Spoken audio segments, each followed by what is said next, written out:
I've just been binging this YouTuber that I found. His channel name is Outrage. To read out some video titles: I was not made for this life. I'm tired of existing. Life is just a competition. I hate the idea of money. I've almost watched all of his videos. I'm gonna finish watching the last two as well. He started posting 2 months ago, and well, his videos, he talks about being a wage slave, being in the rat race, how at work he has to fake being positive. If he doesn't fit in with the group, then his boss doesn't like that. It's not enough to just do your work and go home. You have to be part of company culture and this fake positivity, and he can't be his honest self. He has to fake being a fake positive person and hide his real feelings, and talks about toxic people at the workplace, things that he wants to do with just existing, and simple hobbies like watching movies, that those require money. He admits that he's a negative person, but that these are things that the way things are in life. And it's funny because when I started watching a lot of his videos, I started getting recommended this guy, Mark Fisher, who is a writer. He has a book called Capital Realism, which is something I haven't heard before. I'll give you a taste of what he thinks here. The big lie that has been sold to us via neoliberalism is that if we withdraw security from people, withdraw kind of social security, then suddenly there'll be this creative, this wellspring of creativity will just emerge. Okay, well, all that happens if you remove security from people is they get like I was when I was self-employed. All of that creative energy goes into how can I make money? That's the energy of the society. That's a stupid thing for people to have to think about a lot of the time. I totally agree with that. Like creativity is stunted by how do I make money, because that comes first before true creativity. The priority is how do I make money from my creativity instead of true honest expression. It's usually second. I totally agree with that, what he said right there. We shouldn't have to worry about making money every waking hour of our days. That's a depressing kind of reality that has been artificially imposed on us. I mean, we can break out of that. Is this private? Artificially imposed on us that we have to constantly be worrying about making money. Yeah, that sounds about right. And someone told me the other day, I don't know how I can keep this up till I'm 65. Talking about commuting to work, going to work every day, 9 to 5. And this being from a person who says they love their job. Even if it's a job you love, clocking in 9 to 5, commuting there, staying there for so long, every single day, working that long every single day. I mean,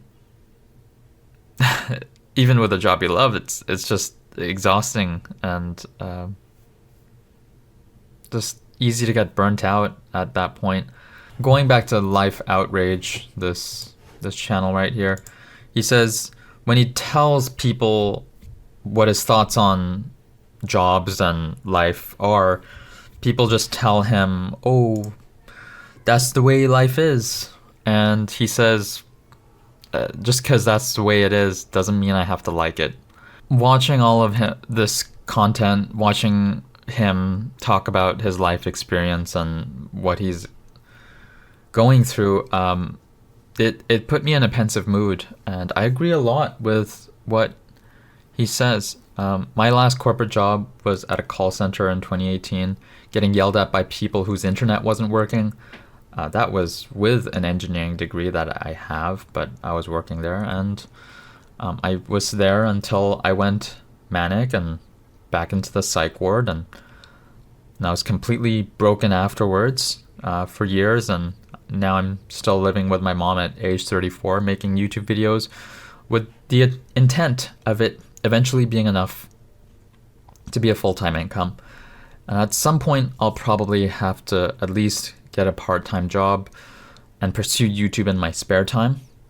I haven't been in the rat race or been a wage slave for quite some time now, but I remember what it's like, and I do feel his pain when he's talking about what he's going through. Something I disagree with, although I'll say, is one of the things he says is that we are just specks of dust chasing a number on a screen, our bank account number, and just nothing matters. That because we are specks of dust, nothing matters. And I disagree with that, and I think he deep down disagrees with it too. He knows that is not true. Because just from another thing he said, if I could not have a negative impact on my friends and family and erase my existence, then I would do it. I would cease to exist. I would choose to cease to exist if I had no impact on those around me. And that right there is an admittance that you have an impact on the people around you. You have an impact on your family, on your friends. He would be missed if he was gone. He would be sorely missed if he was gone. And it would have a ripple effect. He would deeply affect those people. They deeply affect other people that they're close with. Like, the impact we have on each other, I would say, is more real than matter itself. Like a piece of rock, or what's going on outside in the universe or in space, in the vast universe, and we're this tiny speck. Whatever's going out there doesn't matter nearly as much as, doesn't even come close to how much this matters right here. This impact that we have on each other. What we do matters, and it is easy to believe that nothing matters, because then if nothing you do matters, then you have no responsibility for your actions. You don't have to take any responsibility for your actions. I want to play you a clip. It's very weird to understand that the world might be constituted so that everything that you do matters so much that it also affects everything everyone else does, but that is how the world's constituted, and that's a hell of a burden to take on, and a very frightening realization. You know, it's enough to make you psychotic if it comes upon you unawares. You know, people who become manic, they get some sense of the potential of their reach, but it comes upon them involuntarily and it just destroys them. It's just, they're too close to God. That's a good way of thinking about it. They've flown too close to the sun. Sun's still there and you need it. You can definitely fly too close to it, but you're still stuck with the responsibility. And that's a very daunting thought. I found this video of him saying that, of how when you're manic, sometimes people are crushed by the burden of responsibility of the potential reach that they have in the world. And that is exactly what happened to me, particularly back in 2014, during my manic and psychotic episode then. I cannot even describe with words that experience.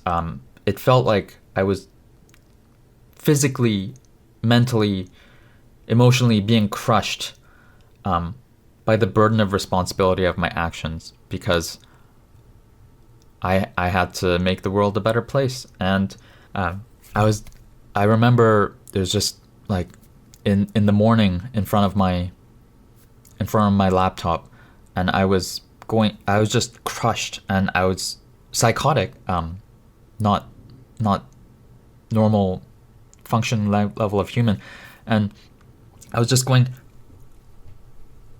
physically I was being crushed, and it was unbearable. I was doing that for like 2 hours. I think I was just being crushed physically. Like, it felt like I was being crushed physically and mentally. It was just, I was that's what pushed me. I couldn't take it anymore. The burden of responsibility of my actions to come were too big, and that's why I grabbed a Swiss Army knife and I walked into a wooded area where nobody could find me. I've already made a video about that, and I'm not gonna talk about that story here. And to see Peterson articulate how it's so crushing to realize the potential reach and burden of responsibility of your actions.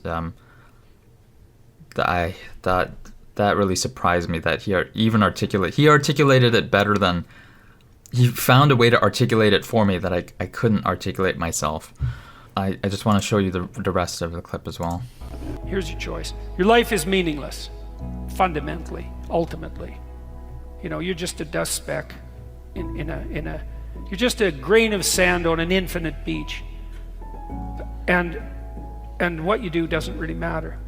And that's a very dismal view of the world. But on the other hand, you don't have any responsibility. You can do whatever you want. And so you got to ask yourself when people make that claim is like, are they stark realists? Are they just trying to evade responsibility? And the alternative to that is an even more terrifying view. Every single thing you do matters. It echoes and spreads. Every word you say constitutes reality. That's the divine word. Every word you say tilts the world towards heaven or hell. And that's the truth. Yeah, I think that is absolutely right. Every action you take, every word you say, tilts not only your world, but the world towards heaven and hell. I mean, look at Life Outrage. He's affecting thousands of people, tens of thousands of people who watch him.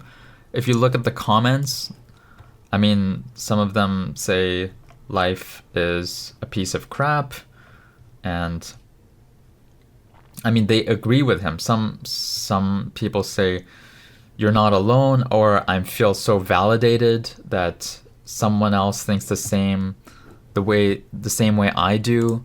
He's having a ripple effect on people. He's making people feel like they're not alone in their thoughts. They're resonating with him, and all of that matters. This impact that he's having sharing his videos, he's having an impact on me. Now I want to see him do better. I want to see him thrive. I just want to see him at a better place, and I hope he gets there eventually. I'll give you an even more banal example. I haven't gone to the gym for 5 weeks, and then I got a message from one of the gym people that I talk to once in a while, just say hi to, and he was like, all right, you okay, buddy? Like, when are you coming back to the gym? And when I went back to the gym finally and start seeing the familiar faces again, they were like, oh, I haven't seen you in a while. I was wondering what happened to you. Like, even people that I barely talk to just nod and smile at the gym too. My absence had an effect on them. Like, imagine people that you're interacting to on a, like, that you have a closer relationship with. Your presence has a huge impact. It felt really good, I gotta say, that I was missed and that people were wondering where I was. But like, even when I first started going to the gym, there was this guy. He was overweight, and he was coming to the gym quite often, and it was good to see him working on his body. He had a long way to go, but he was showing up. He was getting started, and I stopped seeing him after several weeks, and I still think about him sometimes. I'm like, oh, I wonder if he's just given up on his physical fitness. Like, I never even said hi to him. I never even... that's just one example of one person at the gym that I see that I never even interacted with. And just wondering where he is, how he's doing, and if he's given up on his fitness goals. It still has an impact on me. It's crazy. The ripple effect that people have that you may not even have a single conversation with. The ripple effect is real. The impact that people have on each other, or even on other living beings, like interacting with your pets and your pets interacting with you. All that is real, and it matters more than perhaps any physical object of matter. So this Life Outrage is having a huge impact on thousands of people, and I hope he realizes that the words he says and the actions he take impact his world and the world more towards heaven or more towards hell. And I'm not saying that he has to be a light in the world and bear the burden of responsibility of making the world a better place or anything like that. But I hope he realizes that he has that impact. And you know what? If he ends up living the dream of making it a full-time living from YouTube, he'll have less to complain about, and then I'm interested to see what he'll talk about next, because then he'll be a full-time YouTuber, and then what is he going to talk about? Because he's not in the rat race anymore, and he's living the dream, right? At that point. So I agree with this guy that we live in a non-ideal world, but, you know, knowing that everything we do matters, what we do brings us closer to heaven or closer to hell. I think that's a more worthy message than life sucks. Life sucks, but what we do can bring life closer to heaven and a bit further away from hell, even if we're still in some version of hell.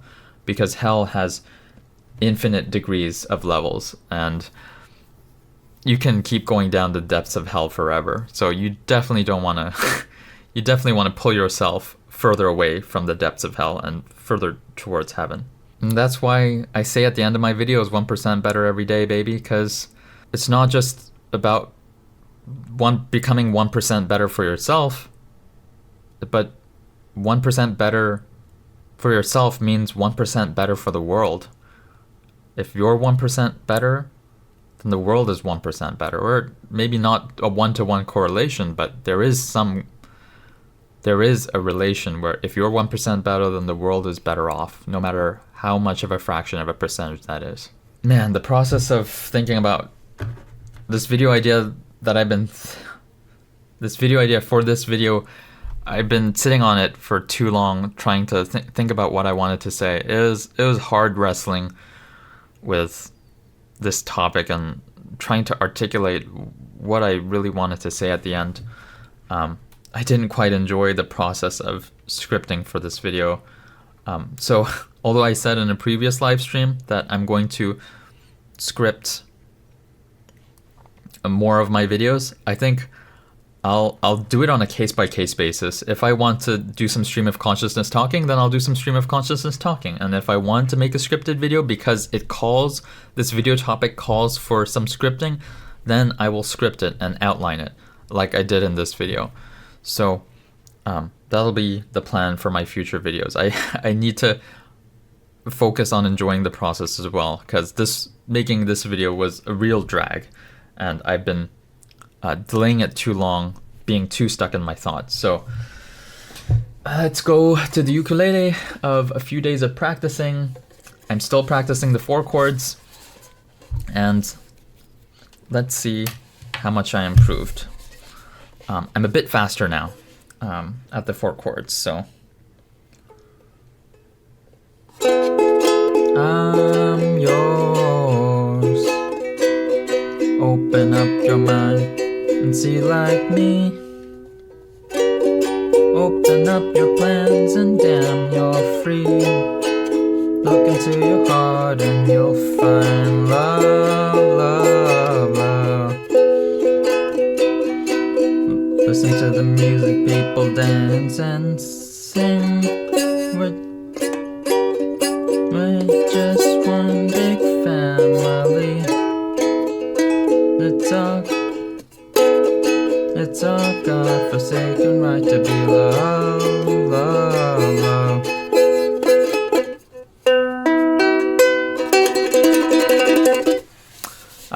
It's still not clean sometimes. I was trying to go too fast to try and play in rhythm, but I have to slow it down and practice perfect and then speed it up after I get the hang of it.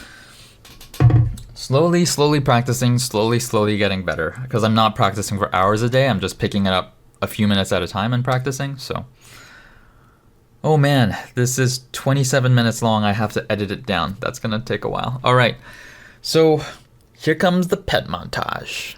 1% better every day, baby. Only the babies are there. The cubs, the raccoon cubs. The mommy is out eating, I guess. They're safe.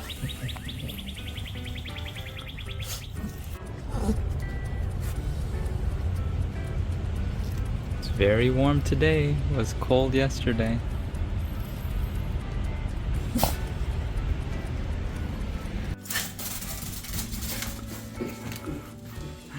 New toys. New mouse.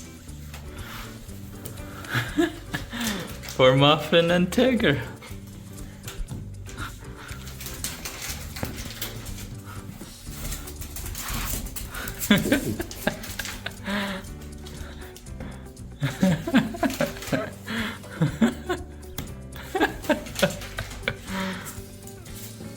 Oh.